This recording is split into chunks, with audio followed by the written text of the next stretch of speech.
Nyangola, Kongo nya kati, Kongo nya fai kobae, mei Kongo.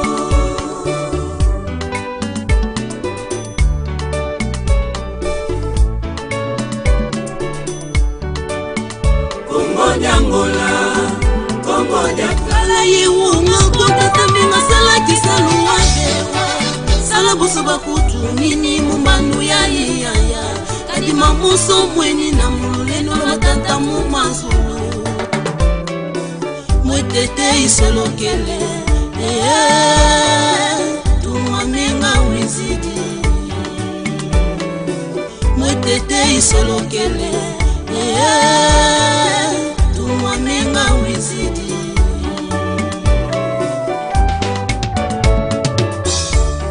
Mukala yiwunga kota tambinga sala kisaluwa vewa. Sala buso bakutu nini mumanu ya. Kadi bamuso mweni na mululeno lovangi mumazulu. Watulendo wizidi, wanungisa zintilu. Tumamenga wizidi, wanungisa zintilu.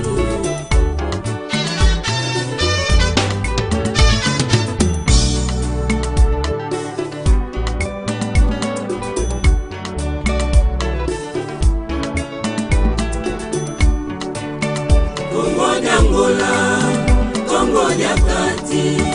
Kongo nya fai kobae, mei Kongo.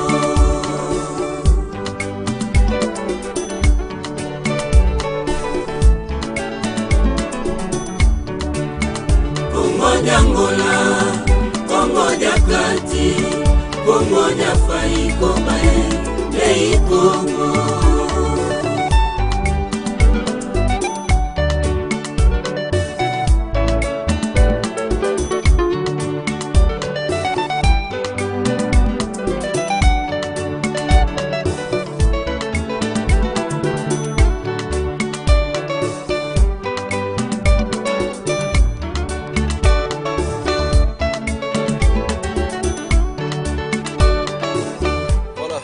Tondo mingi na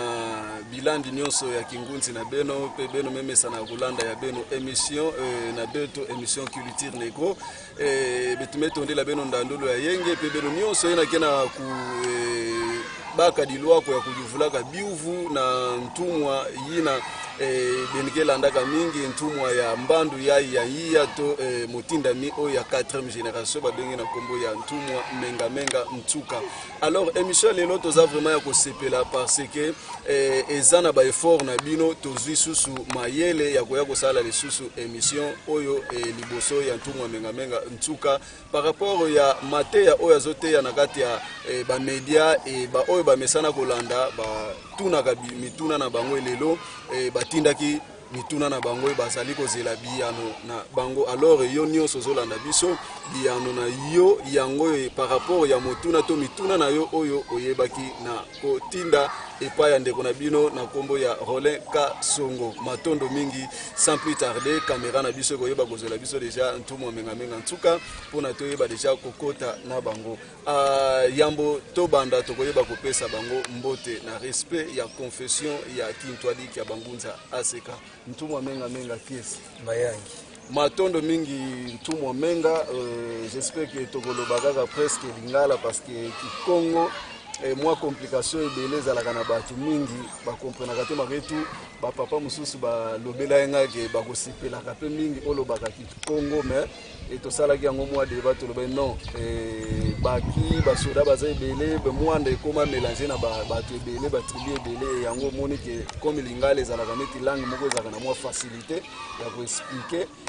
yango tomekaka mpe koutilize kaka lingala yango. Alors ntumwa menga avant tokota na ben ya émission na biso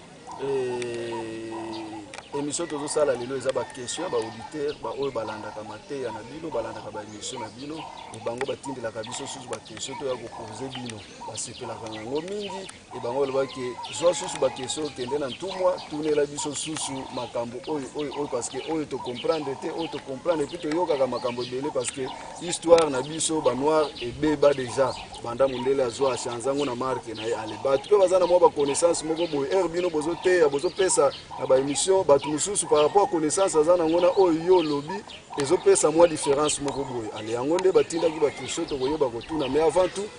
soki liloba ke ko sala avant to kota na mobimba na émission na biso na ba oyo nyonso bazola na bino na mboka matono mingi ndenge balobi eza droit na devoir na bango na bato balingi lingala na bato balingi kikongo parce que nyonso ezosenga compréhension par rapport à message. Oui, nga na zwi inspiration na za Mukongo mais nayaki kaka mpona bakongo te mais toye mpona race oyo eza na multiplier plusieurs douleurs tokoloba tokosenga mpe pardon na bandeko na biso balingi bapréféré kikongo na émission oyo mbala nsima tokonosalaka le double na émission ya kikongo ntina Lingala pour na yebi pe Swahili te peut-être na Swahili chiloba pe na yebi yango te mais la langue nationale wana faut son valeur parce que ça eloko moko zo sangisa biso nyonso et na ko sepela mingi batu nyonso baza na écoute ya mibale na sepela mingi pe mitu na bino parce que mutu akola kaka tango mwana azo poser ba question na yesu c'est-à-dire mwana na azo kene kola tango mwana azo poser ba question te c'est-à-dire moi na wana a cause la mu pour comprendre biloko tatali matondo mingi tu mwamenga question na biso ya liboso oyo batindelaki biso presque oyo eza mituna ebutaki mingi na ngola na soyo bato ya soyo nde batindaki yango balingaki bazwa mwa ba précision mais balandaki tu mwamenga émission moko elekaki bolobaki kombo ya Kimpa Vita opesaki mwa détail moko ebolobi ke kombo ya Kimpa Vita oyo bino boyebi eza Ntimba Vita Kimpa wana bolobaki eza neti kombo na biso te bino boyebi yango te kombo oyo eza ya bien oyo ya mama Kimpa Vita eza ndo na Ntimba Vita motuna ezalaki boye banda besoin inspiration na 2001 et puis partout au Kenya toka ba mate ya kombo ya mama Kimpa Vita et lelo na 2020 ou 2021 banzansa de dimi yoki kombo échanger comme ndo na Ntimba Vita faut me kana ko expliquer bango parce que bango pe bakoti na moi confusion matono mingi ndenge eza confusion te même tine ebandeli naza ko préciser que eza Ntimba Vita yaki Mukongo kombo wana pe botamaki na Kikongo so totali na ba déformation ya ba mindelo bango bakomelaka bango bakomi chimpa wana eza na sens moko te Kimpa eza pe na sens moko te parce que tango alobi Kimpa Vita wana eza clan comme Vita wana eza vitanimi tutu sensa kunevu le vitanimi wana tango yoki Vita wana c'est-à-dire mutu wana aza ressortissant ya Sakunevulu tango yoki Nzinga mutu nyonso wana auti na clan Nzinga Ntimba Vita c'est le vrai nom Ntimba c'est-à-dire babotamaki mapasi nzuzi na Ntimba Vita wana c'est le nom ya clan oyo bango bazaki nango procédure parce que kuna bayo koma nani bauti na nani Sakunevunda nde yaza ko représenter comme Vita c'est-à-dire précédé yango babengi Vita wana mutu azaki liboso mutu abotami ya mwana liboso yango bengaki Sakunevunda babengi Vita donc ça veut dire mutu oyo abotamaki mutu liboso babengi pe masamba c'est-à-dire mutu ekofongola nzela le même nsabuso ki masamba Vita ngimbi bebe yimba donc c'est-à-dire ko récupérer même mutu moko kaka donc na Ntimba wana eza na bipasa ya mapasa ya Ntimba na nzuzi et puis Vita wana mutu auti abimeli na Sakunevulu Alors, tout le monde a combo parce que signification claire et accompagner le lobby et puis c'est tout le monde confus parce que pas tout le lobby qui pas vite donc les années instrument de vite on est le bagane qui nous on est qui en vite donc moto mobungi maintenant il no bopé sous terme mais nous on est pesé sous confusion est-ce que ça ndengo na to ndengo na ba lobby clair mais ça no ya clan vitanimi ce que yo ka même ba za ko bunda bitumba le bitumba ngo ezaki précédé d'abord na clan na bango ba to ba uti na nsaku ne vunda yango ba pesa ki bango ba kombo wana ba ni ba masamba ngimbi tuko so donc oso ba lobi ke no vita mutunyoso ndo na timba te abanda kimvita ezaki ka bitumba même ti lelo bitumba ngo zo continuer na bato tata nzamba pesa po ba ke no bundela bato mais yango te ba pesa ke kombo wana ba pesa ke pa kombo wana parce que abimeli na nsaku ne vunda. Voilà, matondo mingi tout menga, j'espère que na ba auditeur na biso ba téléspectateur na biso bozui déjà biano na bino na motuna wana. Alors tout menga batuna kisusu parce que balingi baye ba étant que bino boza inspiré et bokenda ka kosala ba recherche c'était parce que ba recherche wana koti batuna moi confusion na yango balingi baye ba epa na bino et tomona no bamona ndako moko bo babeta ka lisolo na mbanza Kongo soki kulumbimbi babenga kango kulumbimbi et balingaki baye bandako wana parce que ba misusu balobi eza premier temple oyo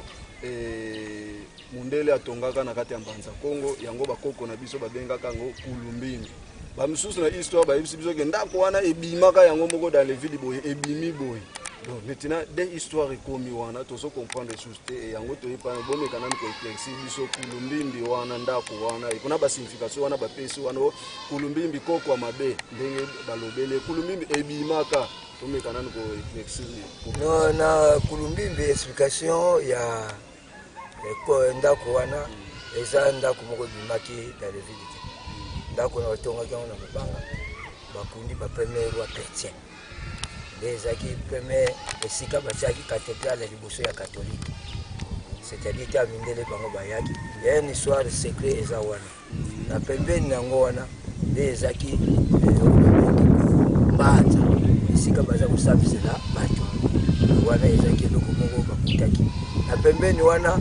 ndako pe ya roi ezaki na pembeni wana mais tozana limité parce yango to yele en fait ndako wana eza honoré biso te parce que tous les ancêtres bakunda kunamaki wana baza ba ancêtre moko chrétien banana ye moko le tango le nani tango Zinganku a trahi azaki maudit ebe sika kundamaka ya kundama kuna te na ebe akino kundama na mboka ya deuxième femme na ye onga na yebi na ko dévoiler yango nante sengonga soyo kokinde to dévoiler yango mais na yebi ka kino kundama na ndoka mboka ya deuxième femme na ye obo abotaki mbomandongo azaki mwana ya deuxième femme non ye mutu akambaki banda nani asuka yango mindele bayaki yende akambi province ya Mpema wana tolo parce que deuxième femme abotaki bana mwa muke mais nkulumbimbi wana ba na terme kulumbimbi à l'époque kiyombe ezaki pena multiple ndenge wana te kuna baza koloba kikongo moko marqué ezaki na bachi donc ndenge ki oyo ezali bachi Chibwala Kikongo tutu wana ezaki yango nde ezaki na kati kuna ezaki mbongo langi ya bavili o bavili o babengi bapiki melelo parce que le premier occupant banza Kongo bazaki bavili batrace vili bapiki yango bazaki wana donc soki to la l'histoire ya Kulumbimbi wana eza ndako honoré comme la puissance à divinité mais eza eloko moko ya ko trahir parce que bazwaki pe biloko ya bango o bakotsaki kuna comme des talismans des pentacle européens oui abiso wana ndako ezaki ezaki détruit brûlé na do Alphonse oyo azaki cardinal mwana ndomfonso Nzinga donc mwana Zinganku donc ye wana le premier sango akendaki kuna nde aye kotumbisa bomi même kutu mama na ye bona nini histoire ba ancêtre biso ebunga na ba pentacle ebunga azaki maudi aye kozwa maladi ya SS yango lukaki emema ye na liwa oyo akufelaki Alors fumu ndenge bolobi ke ndako wana donc j'espère que ndako moko eza ya mabe ndenge bouti koloba mais ko landela pe na kati ya kintu alika bangunza tokoyoka pe ba chorale moko pomba pour ndenge zo signifie mais ouais ça ba composition. Et ça, ma composition est intéressée et pas nana. Parce que mon compositeur qui a un dirigeant, il y a Tata Onda qui a Wamba, à Sali ou à Salagi pour naïe, Satima naïe Abima, à Kenda. Les gens m'ont inspiré dans ce cas de Moutia, Tata Onda inspiré Kiam. Voilà, matondo mingi ntuma menga menga na ndenge bozali ko répondre biso na biyano oyo bozali ko pesa biso. Alors ntuma menga moko susalandaki bino na émission to salaki et bolobaki par rapport ya Maleka ki le 9 mars et naissance ya Mfulusi Kimbangu. Motuna moko to tuna ki bino et bo confirma ki biso ke Mfulusi Kimbangu a bota opesaki pe mwa ba éclaircissement. Alors le débat est makasi parce que bantumwa mususu baleki na radio balobi ke histoire wana eza lokuta Mfulusi Kimbangu abota te boye débat ekoti voir même ba adepte mususu ya kintu adika bangunza ba o bayebe makamwana balobi place wana ntumwa pena tomoni neti clair ezate baboyi yango baleki na ba media baboyi yango ke Mfulusi Kimbangu abota te ba debati lelo ba téléphone sonné ke mutuna wana donc toza satisfait o mécanique ko éclaircir parce que na prometaki bango Mfumu menga a promettre bino a ko éclaircir bino na situation wana mais quand peut ko éclaircir population bazolanda bino nango Bateau mingi au moins ndeti ndenge ya zabo beaucoup fondé pe ke loko moko boye o eza na kati ya nzoto na ngati bato telema za présent bako contredire on a problème à koboti ya Mfumu Kimbangu c'est vrai Mfumu Kimbangu azui mwasi ya noko na ba pesa kiye c'est-à-dire mwasi wana ba pesi ye tangu loko moko ezate vision moko ezate ba pesa ka mwasi ya noko na ye marqué ça qui dans les coutumes na période ce qui yo mi pesa déjà mbongo na mwasi ke okufi soit mwasi aza très jeune bakoluka oyo aza très jeune oyo na famille na yo bapesi wana ezaki nango eloko mo négativité mais kuyela na luezi wana pardon luezi na ndompetelo mpata noko yaya na ye noko Mfumu Kimbangu tangu bango babalane eke noko wana akufi alibere mwasi na ye na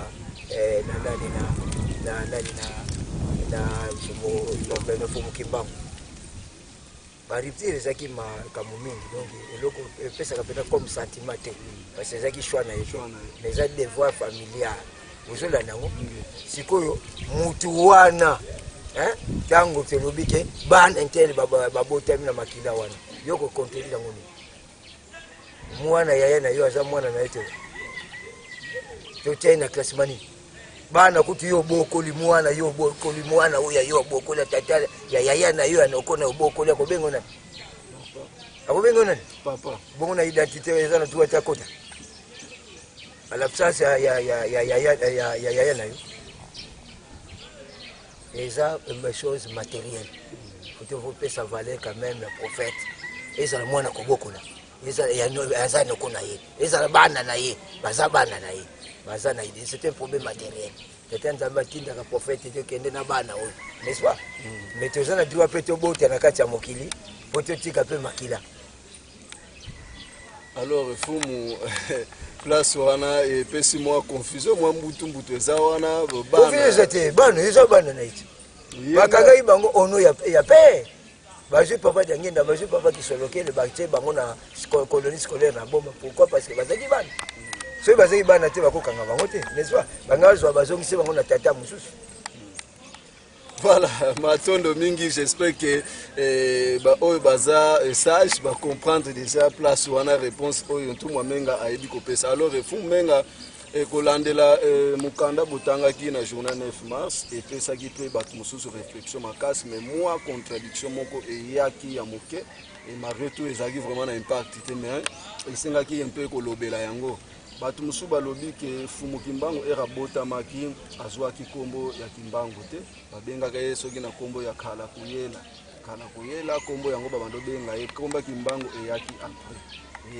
bino bolobi kimbangu wana eza kombo yango abotamaki yango le preuve ane que depuis même na mbanza Congo boye kimbangu papa bolobi mais kombo wana epesi pe moi confusion na bato mosusu ba oyo ba mesana kolanda bino par rapport pe ba eko oyo bimi susu ya kombo ya kala koyela et puis bato ebele ba confirmer ngo que oui tata wana lobi ndenge wana aza na réseau vrai kombo oyo fumukimbangu abotamaka nango kala koyela matondo mingi wana soki ebotamaki na kombo na parce kombo wana eza kombo moko spirituel kimbangu c'est-à-dire bangu muka oyo achangeaka n'est-ce pas a changé boye alors kombo wana ezaki révélé na ye moko ndo na ntimba mwana oyo ayebimaka moko te olebotika ye bosoboma tozokende me akoya na kombo ya kimbangu c'est pourquoi tangu ye abotamaki bapesaki kombo liboso comme poste no Luenga etangu mena abandi musala na ye bayiko confirmer ye ya tungunwa Luenga kimbangu Luenga c'est Luenga c'est le grand-père ya Mfumu Kimbangu ya côté patriarcat do ndeko enoko ya kuyela n'est-ce pas et da tungunwa yango bayiko confirmer ta bamoni basini yango na kombo abotamaki nango Kimbangu alobela makambo balobelaki yangwana yango bapesa kombo ya tungunwa ya vovelo ntama c'est-à-dire eloko yango ba révéler ngo kala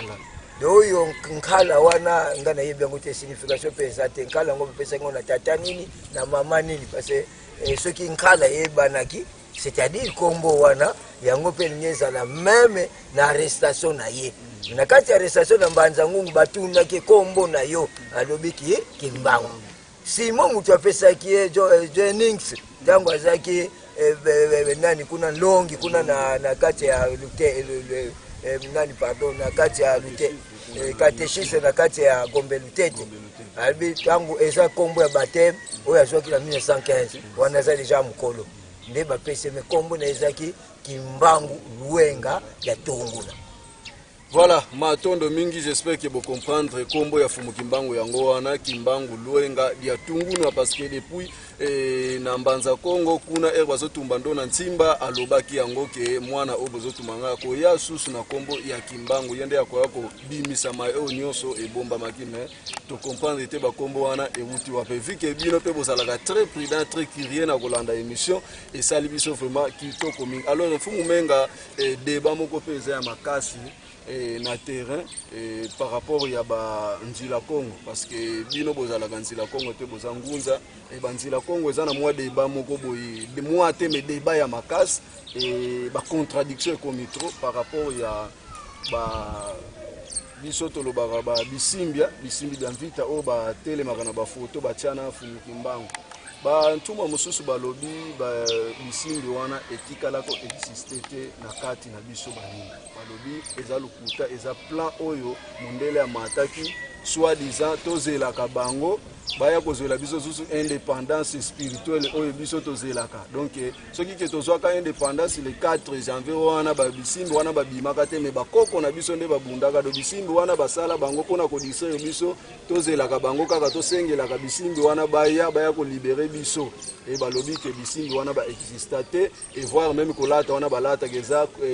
culture moko belge tout bakoko na biso pe bapesa basalia boyete tout eza distraction mais tolingaki un peu kozwela ngo de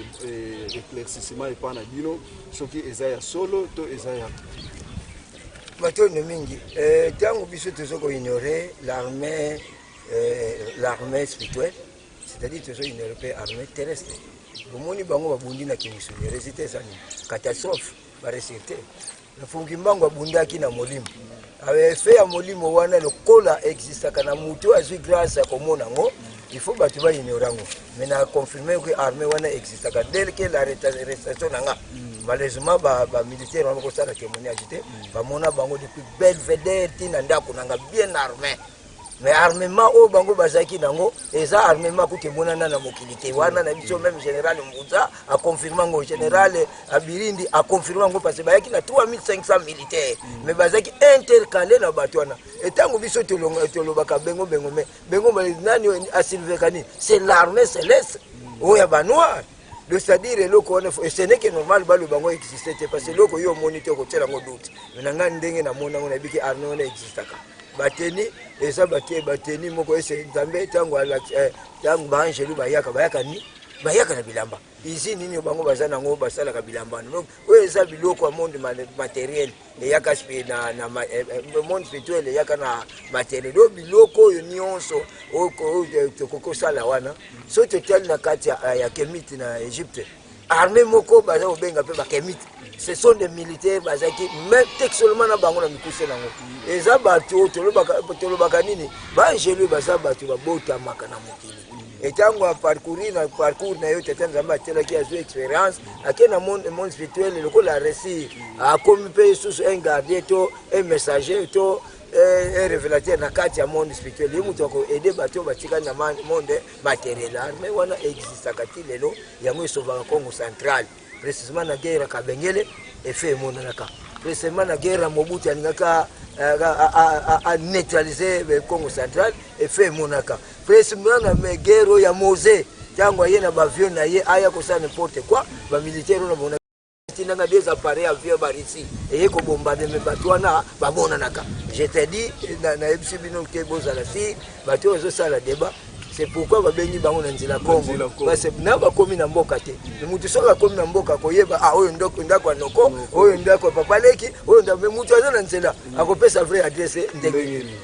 Voilà, matondo mingi tout momenga, j'espère que vous comprendre yango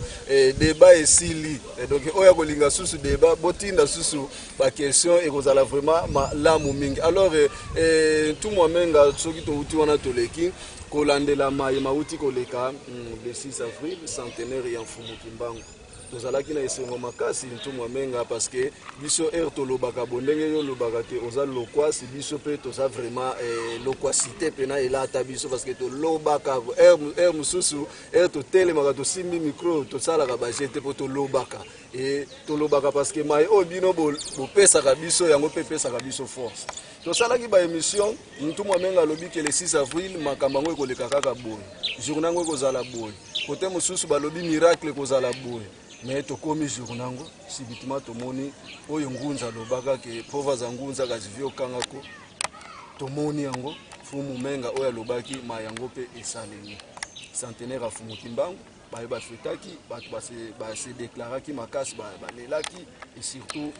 nankangu parce que biso to zalaki na cité to salaki ba reportage ba tunyoso to lekaki na bango ba déclaraki ka ke to moni fête ya munene ya prophète ya bayendo ya Fumu Kimbangu. Et loko salaki na nous sentiment mais voir même ba chrétien bazo reconnaître Fumu Kimbangu batu ba beta ki senti ke balobi ke Fumu Kimbangu mais to moni kaka batu moko boye kaka ndambu kaka to moni déséquilibre côté na nzela parce que batu to zelaka aseka to moni bango na nzela te ezani to pesa ki oyo sekelaki to pesa batu ba déclaraki Fumu menga oyo lobaki esalamaki et bango balingaki susu mage bayokaki na bango mwa oyo obetaki balingaki susu bayoka nini yango ya mutuya oyo salaki ke oboya aseka babima basala fête base manifester et batu mususu salaki bango passe na mitemba oyo bazalaka na confiance et surtout batu ba konti mususu ya leta base déranger ki nango makasi balingaka pe bamona aseka na uniforme wana salaki bango makasi. Qu'est-ce qui a fait que au interrompre eloko wana na journée wana ya fête oyo mokili mobima bandeko aussi? Mais tango balobi fête, c'est-à-dire le départ sur le mariage, il faut bazala ya kobonga. Ce qui peut monter aninga be fêter anniversaire na ye, faut za kobonga. Tata yo zo sala fête na zo kobonga. D'abord histoire ya vrai et bimi na noté to fêter ngo par rapport à quoi? Juste à lelo. Fumu Kimbangu azaka envoyer Jésus-Christ. C'est-à-dire pas na ezateza malédiction. So na ke fête wana ensemble na bato bazo tena tite wana. Yami balé, les vraies histoires na ye. O ya lobaki makambo ya sengela ko sala et banité. Ya troisième, mboko ezula ki indépendance. Ba président de la République, ba ministre tout consort. Bo basala kata monument pamba na ville ya Kinshasa, na Lubumbashi na Goma. Bo batu pe batu na sacheki bana na biso ba bike oyo nani? Oui. Exacté. Et le président azo tâtonné pour aimer histoire. Mais azo tâtonné parce que Mundela azo tala ko beta discours nini. Mais le président, il faut éclaircir. Tout le monde a dit déjà, Joseph Azaki clair, soit Azaki bien encadré, Azaki clair à l'objet, Azaki descendant qui me fait vite, n'a pas qui m'a envoyé sa vraie adresse. Là, Azaki, il comment soutenir. Malgré Azaki soutenir toujours, Azaki comme il y a politique, de criminalité, détournement de fonds, tout consomme. Mais Azaki reconnaître d'abord, même Mouibi, Aïbi, à papa Nanga Botanga Kingani, Boka Nanga Kingani, c'est ça la vraie adresse. Il y a troisième, nos frères qui m'anguissent. Bazoko koloba vérité te pona ndenge bakotaki na écuménisme esika bazozwa ba fond bazozwa ba do ndenge na ndenge eza bongo bango bazwi en fait ce que ezaki batu boko sérieux faut bazwa mbongo na batiango na banque et ko aider nango budget pays eza mbongo na bango mais koti na banque mais kendo tala ta infrastructure même enveloppe kako ya président ye moko akenaki déposer enveloppe na je vous dis ça ouvertement mais na loi na biso $10,000 et que des bacos de pauvres que nous avons dans beaucoup côté. Mais ce total n'a qu'à histoire à qui n'a qu'à mais bon et que ça $10,000. Le bâtiment au PC Badon Moko les $10,000 mais on le bâtiment on a viré sur la banque et qui cadeau et zo nyonso qui mangi sur social. Yango détruire le mot passé ba ko ba bundisa ki kasavu. Ba éliminer na club ba kesa la MPR.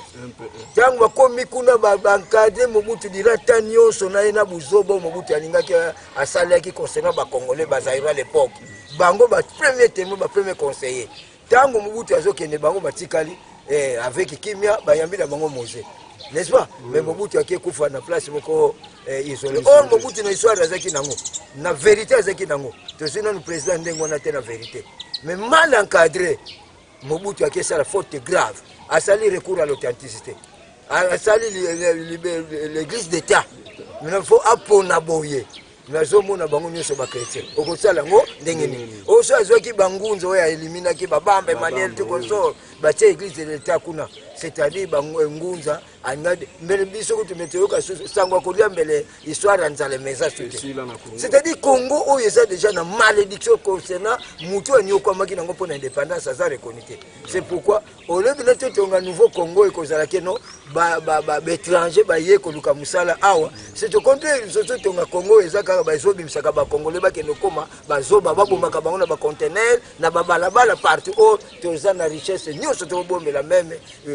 80 pays to bombe on a kati mboka na biso baza libre to pesi bango pe fort c'est-à-dire et loko wana bande ko biso ba kimbangise basala ko éliminer histoire ya bangunza et ça grand péché ba éliminer histoire ya ye moko sauveur et ça déjà grand péché ba basali ba intoxiquer histoire moko bona Mobutu mais Mobutu mena zomona kino azozongisa bango kaka na nzela ke no kimbango yaki pona kobikisa bato mwe Mozete yango ya teli musika kuna bi situation na yebi yango me bango te na koluka batu wana metao bakie luka bakie tombe sous na batu moko bazolo ba vérité ya kobomba ma ya komona ya kobanga Joseph tango aye ko tombe na batu oyo o babengi keno mwaye kaka te lo azana souci wa mboka ekene liboso boyeme protection na ye ezate. Si vous avez protégé na bamindele, c'est-à-dire faut tirer la confiance à mindele. Oh bango bazaki na pembeni, on ne faut pas protéger pour tout monter à la révolution na ye, pas être éthique à peuple. Bango bazaki na pembeni na Joseph, bino pe bozala ki. Ngala zaki na pembeni wana te. Ndenge ka batika ngabo, ndenge na zaka wana parce nga una sepela ngona zalanga isolé. Parce na sa musala nga ngana za pembeni ya peuple, na za pembeni ya gouvernement te. C'est-à-dire gouvernement mukolo yako ni ma peuple, ngape na komi pembeni na bango. Mais tant que bazo sa be fait moko négatif, hein? Oyebi problème racial. Oui, na copie, c'est le cas moko. Problème racial, c'est un problème. Union américaine, c'est pour la race américaine. Union européenne, pour la race européenne. Union asiatique, Chine, Corée du Nord, le péninsule coréenne, et ça pour la asiatique, ça soudé. Union africaine, et ça pour la africaine. Mais t'as là maintenant différence. Risque, non, Chine. Pardon, États-Unis, Union européenne, États-Unis, les 54 pays. Ba pesa ka injonction te na union na péninsule coréenne ya ba chinois hein ba pesa injonction te ba biso ka pesa injonction te ba pesa na union européenne mais biso noyo président fondi banana bango ma idéologie na bango mina akayo ko réunir parce que bango ba lobi race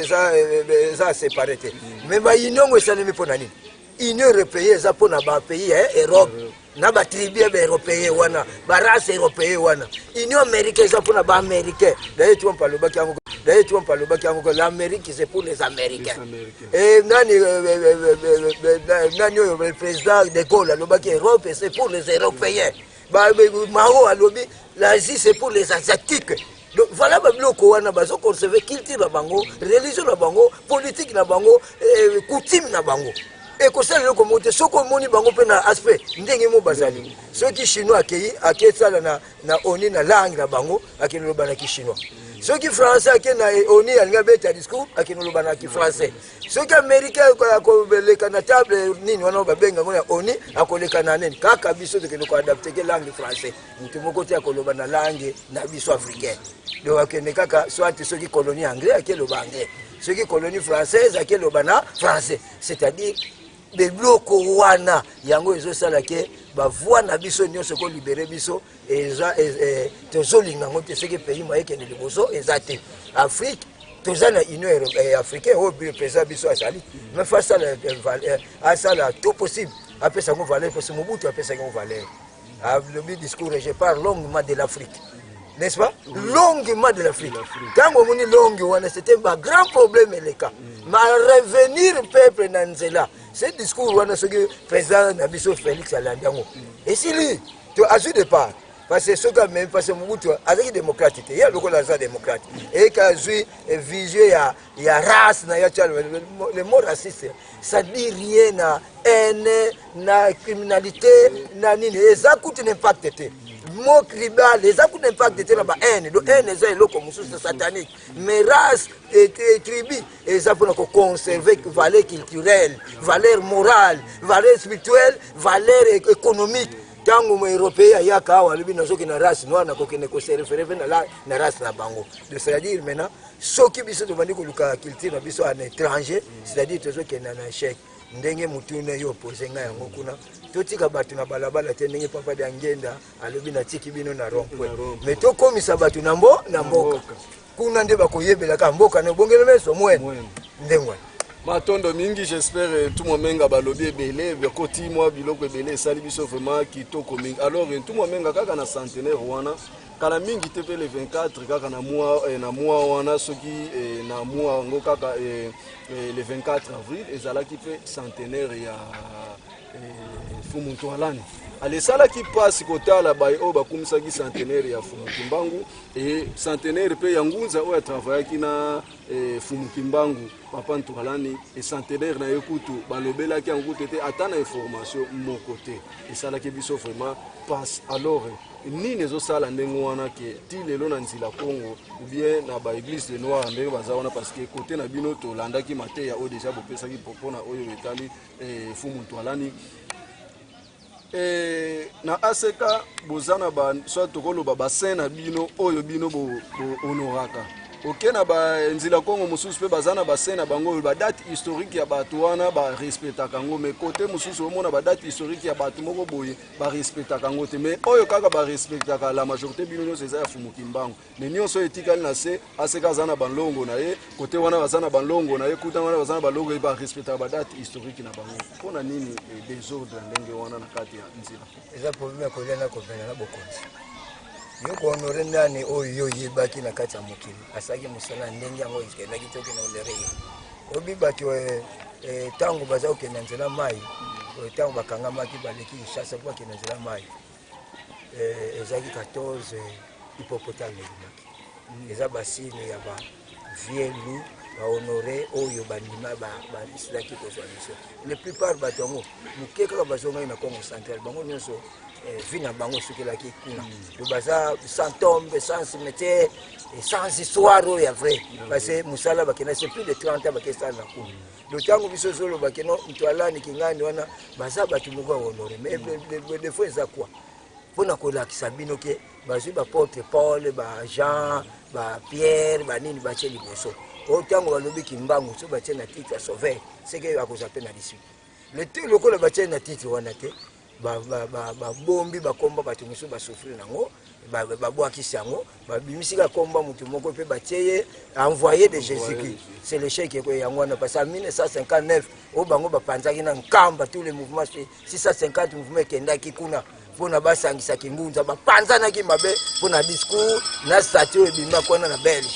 ke bakosala su makambo molimo te bakobikola su te bakolata su sutana pembe te makambo nyonso Bible esika kintwali kya bangunze ekomanaki kintwali kya Yesu makambo nde esika ebebe lakini sete zaona biso mpe makambo eza kobeba parce bato nyonso oyo ezomona onzila Congo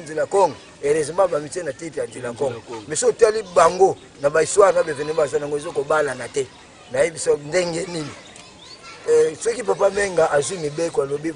mibeko wana nazwi eza yanga te eza prophète Kimbangu c'est que so tozo adhérer papa Mfumu Kimbangu biso nyonso ozala identique Mfumu Kimbangu te omela masanga te azaki polygamie te azaki bâtard te azaki moyibi te skokeri pe te achaka pe sani te na kati ya lingomba n'est-ce pas et abundeli Afrique mobimba race noire na nani na mbanza sanda ezali mendenge ninga na koma polygamie na koma fumeur na koma bâtard na koma soulard c'est-à-dire naza na kati ya Mfumu Kimbangu de photos vraie adresse ya Mfumu Kimbangu ya 1921 ti le 12 octobre atikaki makambo na dernière parole na ye ke bino moko natiki bino libanda ya mboka te natiki bino kati ya mboka na bino boluka oya bino na yebisi bino ngo bokosala tata nzambe akosala bino mais indépendance bino ekoya mais biso tozo indépendance tozongiso na bato baza ba colonialité bakamba biso na politique bakamba biso na économie bakamba biso na spiritualité tozo ki indépendance ni pas l'indépendance la spiritualité la politique et l'économie siko biso tozongi bato wana donc mutu auti osokola na mai azusu potopoto apakoni mutu wana bakomona ye kitoko te bakomona mba donc eloko ezobundisa biso na kati ya banzila Congo bangunza na bakretien kimangise eloko kaka moko ndenge nayebisaka bino awa bafetaki na kamba centenaire yango ese na Israël bafetaki yango et c'est na Europe va fêter qui non parce que bien c'est pour les noirs mais biso tezolo bano ya tinda comment bino boza associé muninga bo associé alingi ko société na tango kolia na tango esengote na tango mawa et puis tezolo bango clairement to comprendre Jérusalem était promise par rapport à quoi au monde makamazo ça la Palestine plus de morts chaque jour bazaku na mawate soki ba Palestine kutu entre et les frères Mwanda na bomba bazoka na te yoki nokosa nini makamba na Lubumbashi awa kuna Lubumbashi bayebilo bato Mwanda ba saint mais awa na bomba yebi bazaba ennemi peuple wana sokufa sana makila na mai ndenge biso te séparana kuna soki pe tezaki pembe na Palestine me babo makabiso e ba ate wana ngo bayela kitilelo bazo konse ko sala tiweri na bamboka na biso bazo konse ko créer ba rébellion ba détournement de fonds ba criminalité partout donc c'est-à-dire immoralité za na religion wana a corriger faut bazonga na judaïsme o religion etikaki Moïse o etikaki Jean-Baptiste wana ezaki na morale parce que tangu wana na bikonozo bazo kobunda pacifiquement na kadja minduki te entre les Israéliens na ba Palestiniens donc Islam ayaki ko modifier ba tendance ya violence wana ya ngombango parce que esa religion moko eza très violent au monde bamboka biso ndenge comme na violence eza violent muto bato bakotambola ni c'est de la violence devant Dieu bato bani ko bomba muto akoteli muto le chef ya beba bomi eza violence devant Dieu bato zo fond ya l'état oyo basoda faut pas foutre la police faut pas foutre ba foutre muto ministre azu yango akepesa mo cadeau na ngomba eza violence devant Dieu eza criminalité alors na religion on eza mais religion moko ya ko modifier tango ozomona ke no ba William Branham babimi ozomona na nani kuna ba na well babimi na oya sala de well ozomona ba nani bazo conserver toujours culture na religion oya bango et 100% batona bayaka na Afrique te pona nini bayibi ke baza na miso bapesa ki bango bapesa morale comme ça ceux qui le échange ezali ya culture religion et ko créer guerre te ngana ke Europe na ko se respecter na culture nanga Europe yebe tango ya ko se respecter moya ko bundisa nga ezate mais lelo tezo bundisa ba religion ba tezo bundisa ba culture ba tezo bundisa ngai lelo ka so ba na juifo na ke na Israël na ke de te ya ba Israël te oyoka na ko songa te ba bombanga mais ce sont des types moko violents mais biso pasteur akouta d'Europe kuto ni yamba na aéroport voilà basé sowana on funki mangwa lingaki te et yango mena bangunza batia na bango mutu kolobeza eloko mote mais aspect au peuple alingi akoma na kima c'est la liberté de penser d'opinion liberté wana religion faut ezala batu tango mutu azo sambela akoti na kima mais juste là tous ces religions côté en Afrique et côté kimate donc l'indépendance à Congo ezaki lokola accident parce que mutu akolo indépendance nango aza honoré et puis balandaki idéologie na yete tala maninga na biso ba chinois bazwa l'indépendance à bango bazo conserver culture religion na bango et bango na ba développer nani so ko kine meka chini kuna lelo yo biso bomoni ba vaccination batindi yango ba détruire yango pona na Malawi ba détruire yango pona ni eza déjà piraté et c'est biloko na biso ba africain to kosala biloko lokola vaccination to kino pesa eza déjà aspiré de c'est-à-dire mundele a tout ça ennemi na yete mais faut changer moral na yé a changer comportement parce que yé aza humain biso peut pas humain le valeur égalité ou ana bango balobela ka voter ba code na bango il faut ça en application na bango moko parce que minduki ozoki no boma bato akoma kuna ezokute na ba ici na ba américain et ba ici na ba européen yaka wandenge ni plusieurs frontières bako pesa kuna Kagame akomi ennemi ya ba congolais mais minduki yango eza hors de route na Europe kuna oleto koma ennemi kuna non tous ces présidents bako benga ba en Europe mais au Union européenne Union africaine no sali impact yango eza nini parce que le président de l'Union africaine a combien tous les 5 ans combien de présidents on a abisi bango makamba guerre mundu ke kota soute tout le monde doit protéger les frontières guerre aussi la terre aussi boza 20 personnes bazo diriger mino mutu boko oza ne makasi. Voilà, Matoro Bingi Touba Menga. Alors, j'espère que Biano na bien sali biso vraiment kitoko. Ce qui te segui to sera parce que makamba bo to bando yo karango te mais to zo kango ezo pesa biso susu force pour nguya ya koluka ko défendre l'homme noir. Alors, Touba Menga mutu na yo donc na benga na ko be mutu no parce que yepe alinga kayo makasi homme de Dieu pasteur papa pasteur place aza vraiment asepeli makasi ya liboso atindelaki ona no mbote alobi ke pesa Touba Menga mbote nayebi te soki boya andi yango on a sepeli mingi pourquoi pas aza humain noir ndeko nanga noir na qui passer n'a pas de problème ben ça va passer na kata famille na et tout ça fait bénéfice l'homme c'est un pasteur catholique tout ça les a choix na yena no comprendre que na ko sepela mingi soki pasteur tout ça le débat positif c'est que azana voix à lukanzela oyo yeye pe akozala na purification en fait c'est pas passer balandaki idéologie tata ngamba lingaki le premier ami ya ba religion ezaba ba o bateya donc ba koza ennemi quelle que soit différence ya religion za islam et tout consomme soki toke na culture yango ça biso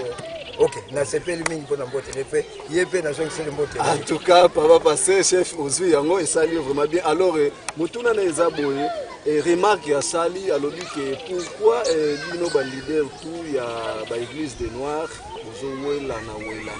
batira ima eza trop entre vous azotala na ba télé na ba radio azoyoka mais azosentir kake neti bozowela na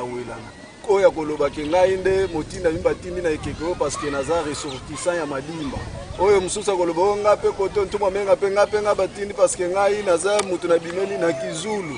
boye mais azo comprendre te pourquoi ko wela na wana kati na bino ba leader ya oyo bazo lobela makambo fulukimba mutu ka parti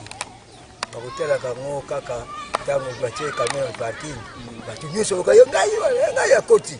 metango bachaso kitaka moko bazeba mukolo mutuka na nani bon est-ce que chauffeur wana est-ce que parfois pe chauffeur ezana ngoya patron na tout moment oui maintenant les représentants patron c'est le prophète Imam les chauffeurs c'est nous combien les chauffeurs ezaka na mutuka moko voilà merci beaucoup donc j'espère que Bosibi en a bien sali bien vraiment kitoko mingi na oyo boyebaki na kotuna alors mutuna moko eza awa Touba Menga couple moko babengisaki biso to babengisaki biso epai na bango balobaki na tunela bango kaka motuna oyo balingaki bayeba ya solo parce que débat ezalaki balandaki na ndako balandaka bino baloyokaki pe quelque part émission moko balandaki confusion moko ekotaki kati na bango na ndako bayoki ntumwa menga lobi boye bayoki pe kingandi pe lobi boye ale balingaki bayeba fumu ngunza place souci na bango eza yango wana obike papa oyo doke de dame alobi boye ngana lobi te kingandi alobaki boye ote nalandi susu kuna kingandi susu alobi boye ntumwa menga définir ngunza azanani ngunza inani kote mususu balobi ki ngunza eza demo ngu elingelakisa nguya nza elioloba mokili okay nguya ya mokili mutu azana nguya ya mokili yende babengi ngunza alors confusion pe kotaki papa lobi non il faut nazonga kaka na mutu wana ameka suko kuta na ntumwa menga tuna bango susu ba expliquer biso clair pona débat esila na ndako na kusefila mingi tuzwa papa moka mungalo ya botama pena na Equateur oya yibi lingala esenza babenga kona lingala nza soki nguya koma kombo papa menge bandi na lingala et soki na kikongo c'est-à-dire ça des tribus nguya oyo bango balobi eza moya ya lingala ndenge nini nza ezala moya ya kikongo c'est-à-dire même na Lubumbashi kuna soko yoki mutu ya Lubumbashi alobi azwi komba ya Katanga kombo moko ya Congo Central soit ami azalaki ya papa to mama bapesi poseno soit mwana botami na Mukongo na nani wana siko yoki ngunza ebotami na Congo Central ebandeli ya wapongo ezoke na mokili mobimba donc nguya wana eza moya kikongo te n'est-ce pas ce qui est qui moya kikongo mais na bisi bango boto sali débat mais le ko la nguya wana changer terme comme appelé na kikongo c'est-à-dire quoi donc eza mongunza wunza c'est-à-dire protéger yango ebimelaki na nzete babengi wunze nzete pesa makasa banyoka babomba makuna makamuzo bomba na mai eza na kati ya pio c'est pourquoi ngunza bisi bango un homme de secret c'est lui qui relève ou ya révélaka secret donc tangu nyoka etangu ngunza akekota na kati ya wunze tangu azobima akinokuya akoyena bangolo akukuta pe banyoka akinokuta mai ya pio c'est la découverte de ngunza oyo asalaka découverte c'est la révélation donc ngunza eza na ngoka moye na verbe unza eye na proverbe par verbe toujours unze donc nzete esala makasa esala no ba yebi yango na bite na ke lube nani lobi yango nini ngunza oyo wana tango abande babimi na periode ya kindona fimba te kingunza bandi na Egypte c'est la première force de spiritualité mais yeko zwa valeur na mbanza Kongo à travers Ntsakune j'avais c'est Nsaku verbe sakula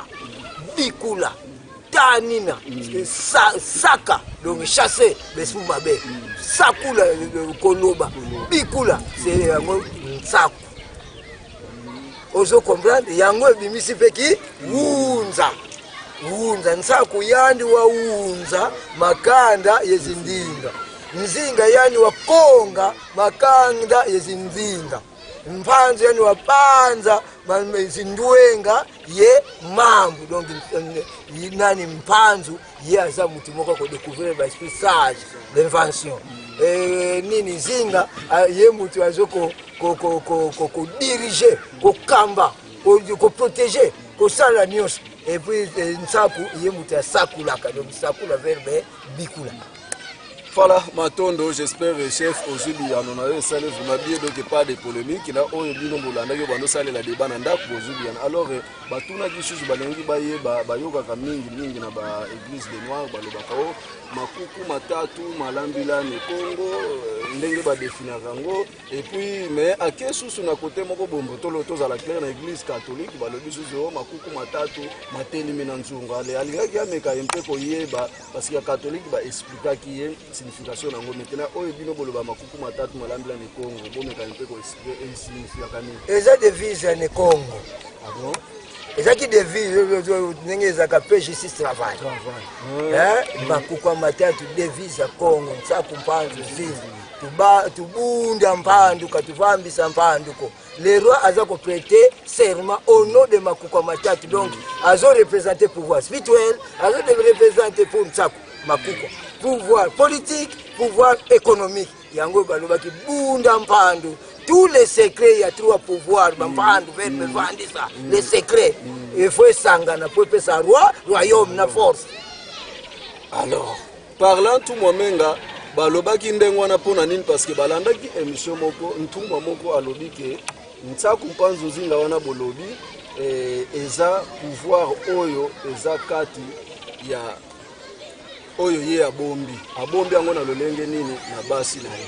trois pouvoir wana yango nde ye aza na trois basi eza tsaku mpanzu le basi wana bango nde babombi tous les trois pouvoir wana tsaku eza confusion parce que ntsaku azaki mutu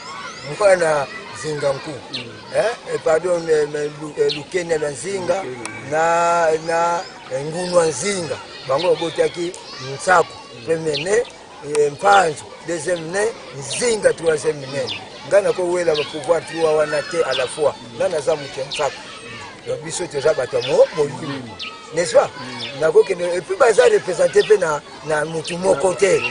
mais musala wana ezaka pe ya mutu akokamba yango pour à diriger zinga à diriger parce que le nez c'est nzinga mwana mbuta yani bakanga fulukia 7 donc le loso kinga na zate mwana nga liboso ye mutu akozwa relève o mutu liboso mwana liboso ngunu na nimilukene la nzinga ezaki ntsaku c'est-à-dire tango biso to bani ko sala eloko ndenge wana teza lokola même kutu ba jouer ba utaka na mama moko te tata moko te o le garder équipe baza mama na ye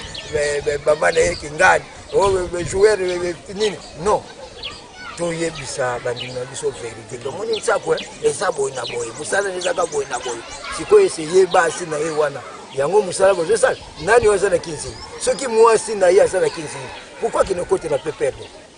parce que vous êtes déjà dans Zinga na kati wana ceux qui peut mwasi na ye aza mtampani mais pourquoi zozo wa bantitani nkali et pour ceux qui mwasi na ye aza ntakunevu mais pourquoi ye azolo balo mwasi na abiko na place na ye to kabola quand même biloko. Voilà, Matoro mingi fumu menga alors papa pasteur azongi sus alobi boye alanda ki bino na émission moko to salaki na bino papa pasteur alobi ke eloko moko tumo menga alobaki etikinga na confusion makasi alors ameka mpe ko éclaircir malamu na biso et puis surtout na ngai alobi ke place olobaki ke bino bozaba chef spirituel et représentant l'égalité mais bozaba conseiller spirituel. Alors yango alingaki aye bapenza expliquer bango nanu malamu conseiller spirituel na ndenge nini ye kuto ayebisanga est-ce que ye akoza la conseiller ya Nzambe ou bien ba ange oyo bazaba ye azana kata mokili amekana ndenge nini aboyi chef spirituel et représentant légal mais alobi ke bango ba il faut bazala ba conseiller spirituel amekana ni pas faux français yango a comprendre yango malamu te amekana ko expliquer biso. OK, na représentant légal na boya kiamote wana na représenter légalement peuple n'est-ce pas tu on a représenter légalement l'église un chef de famille c'était représenter légal le chef de tribu c'était représenter légal à ma tribu chef de clan c'était représenter légal à clan président de la république c'était représentant légal mais chef spirituel c'est-à-dire et c'est-à-dire mokonzi ya molimo soki biso tokomi bachef spirituel bongo Nzambe role nekozala nini fumukimbangu role nekozala nini toza baconseiller spirituel c'est-à-dire makambo bakopesa biso na spiritualité na basauver na biso na baangeli na biso eyeli biso toconseille yango na peuple lokola eza baproblème spirituel biso tokomi baconseiller spirituel donc toza bamédiateur entre monde spirituel na monde matériel. Dans le monde physique, maintenant, tu es représenté légalement. Dans le monde de l'esprit, tu es représenté conseillèrement. Parce que les autres, tu es conseiller spirituel. Tu as conseil spirituel. Tous ces débats, on a débattu, tu as conseil spirituel. Et ça, c'est comme la spiritualité. Il fallait que tu détailler après ça, à travers Nanga. On a conseiller spirituel. Mais quand tu as conseiller spirituel, c'est-à-dire que tu as un soutien. Fumwa kimpeve zakate na terre n'est-ce pas mfumwa longo azakate le chef saint tozo vivre na nao toza pe na débordement to salaka yo monengo normal mais eza débordement na mutu c'est que toza na ndambo matériel toza pe na ndambo ya spiritualité c'est pour eux que je suis conseiller à Koko Makaba conseiller spirituel et non ba chef spirituel qui loi constitution va comprendre biso ba kopesa biso ba titre wa maintenant toza plus de 50 000 églises. Biso nyonso chef spirituel. Bon chef de biso nani. Ah bon, voilà, merci beaucoup. Na papa pasteur, donc j'espère comprendre. Alors, Fumu, ceux qui n'ont pas cité dans l'émission, Motuna, on peut ça moi confusion. Et vu que Bozo, Bangonga, donc, bana classe, côté déjà, outil na recrue. Alors, Motuna, il y a qui macasse parce que au Lobaka, moi, mais au Kotaka, vraiment la profondité. Et Motumoko, Atinda, qui a ngomen, le lobby sur la boutique, la place, on a, Batobandola, dans l'émission, à moi, Babeninga, Batuninga, sous Motuna, wana. Et na registre yango déjà balobi ke bamoni ntumwa menga atongi ba école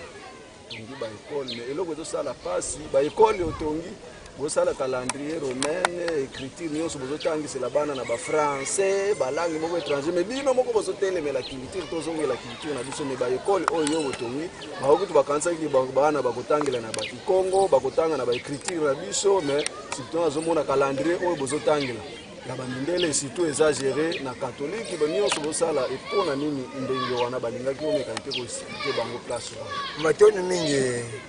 papa akaso ça dans le cas d'ignorance te na conseil bango balanda mamuke na Egypte zaki na écriture bazako benga hiéroglyphe ba syrien ba romain ba israélien ba juif ba ya kotanga. Même les 5 livres pathétiques, on est comme na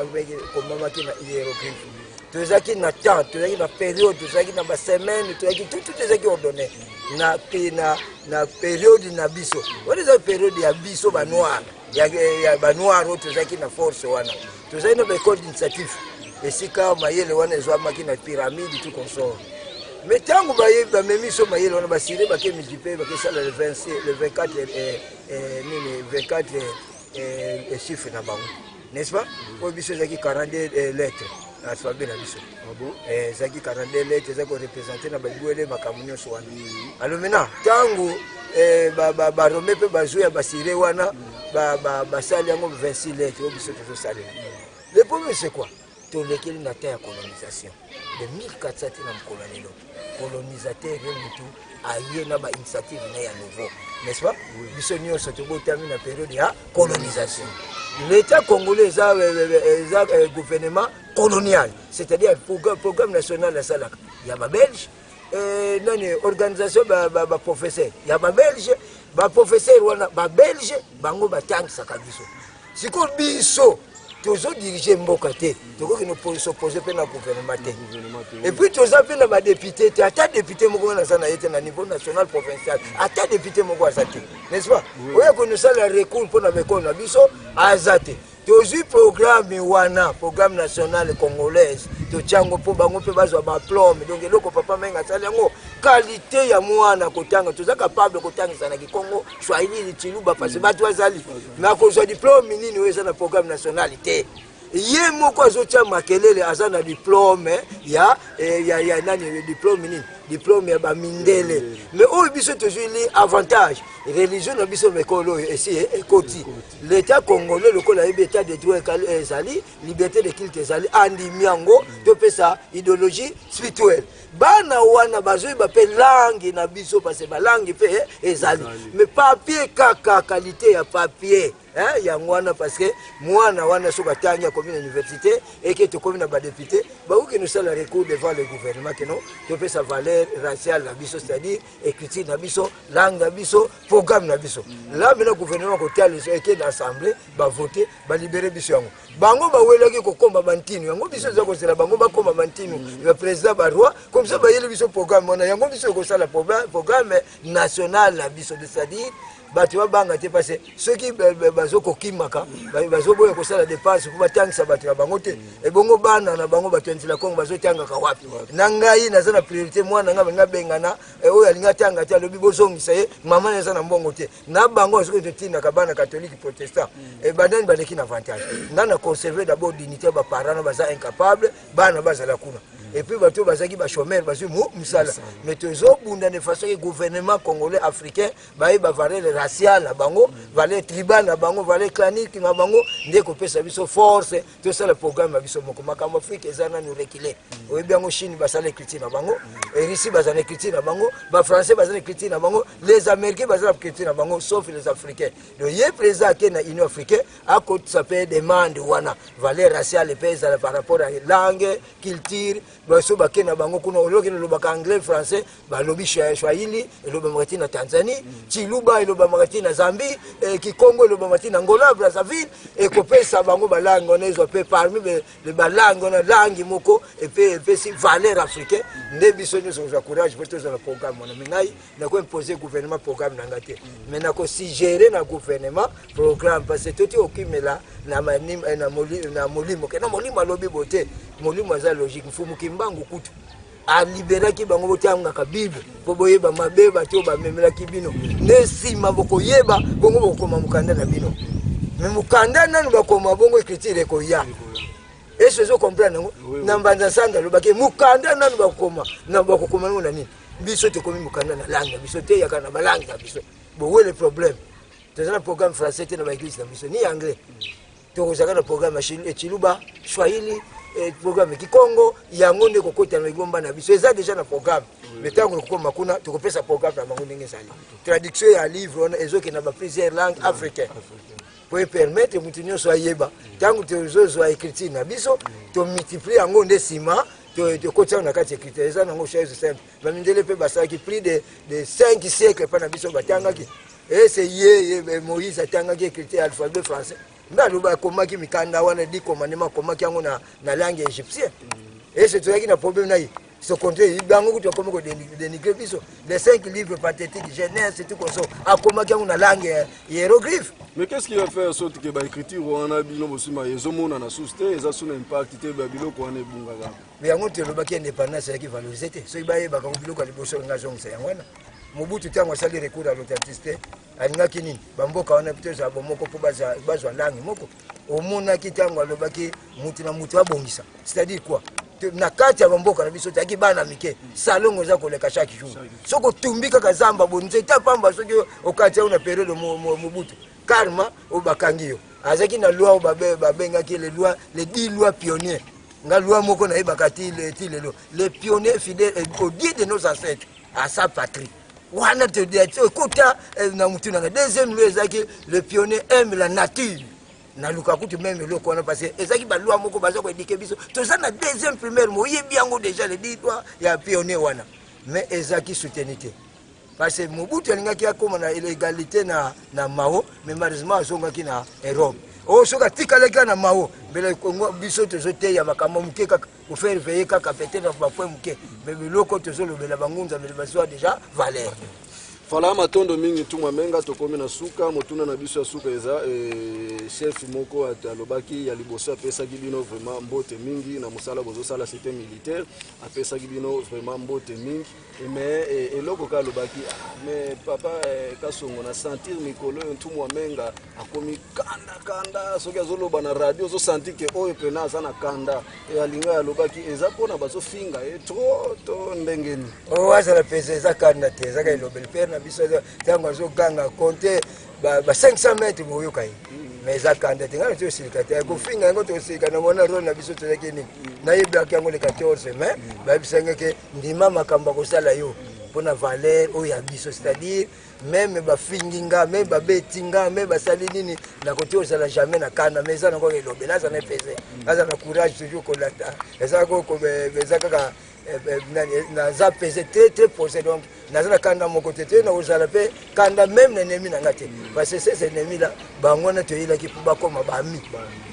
voilà matondo mingi tumwa menga moi liloba ya suka na population oyo balanda kabino ba bazolanda bino surtout na bana na yo ya Kintwa dika bangunza ACK vike pe bobuti ko fêter 20e anniversaire ya inspiration na bino soki moi liloba kongoza koloba te bana na yo obi bana bele basali banda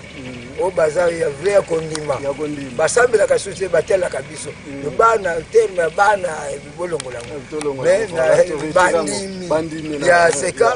c'est bango mbote mingi baza ka toujours poser so ba yoki likambo compliqué bango réponse ko zala kaka quelque soit complication ba ya to répondre bango et puis bisika nyoso bazali boyebi tozo tonga na force nyoso to conseil ko tonga bekol to intensité agriculture to yokela ba district na biso ba chef de groupement ba section wana parce que eloko wana ngo to ko yambela ba paya eloko wana ngo ko pesa valeur à prophète do bisika nyoso zali to ye bango recommandation to zwaki mibeko biso zolanda to ye bango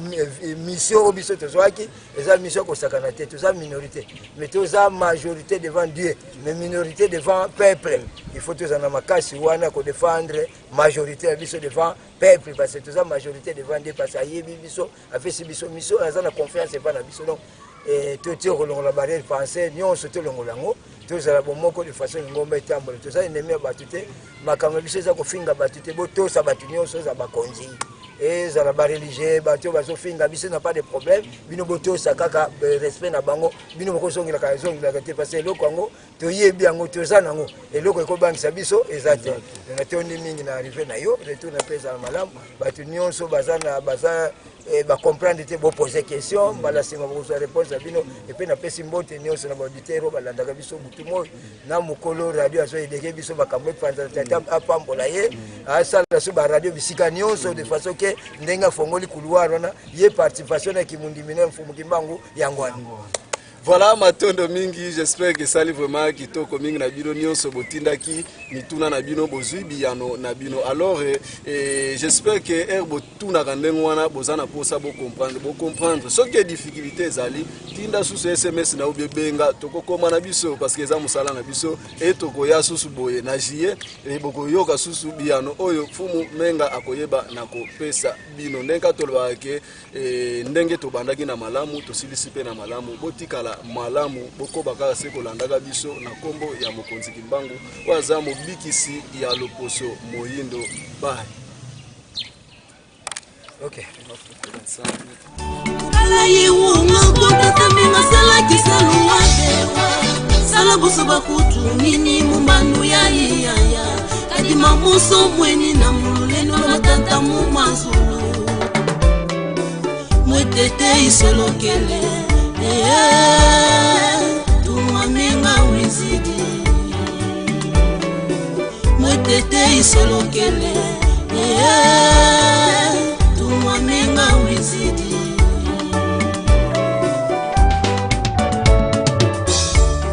kokala yiwunga kotata menga sala kisaluwa vewa sala buso bakutu nini mumanu ya kadiba muso mweni na muleno lovangi mumazulu watulendo wizidi wanungisa zinzilu tumamenga wizidi wanungisa zinzilu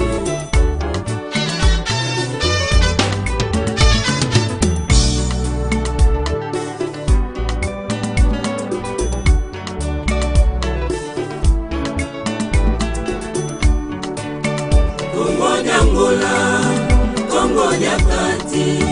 Kongo ya fai kobae, mei Kongo.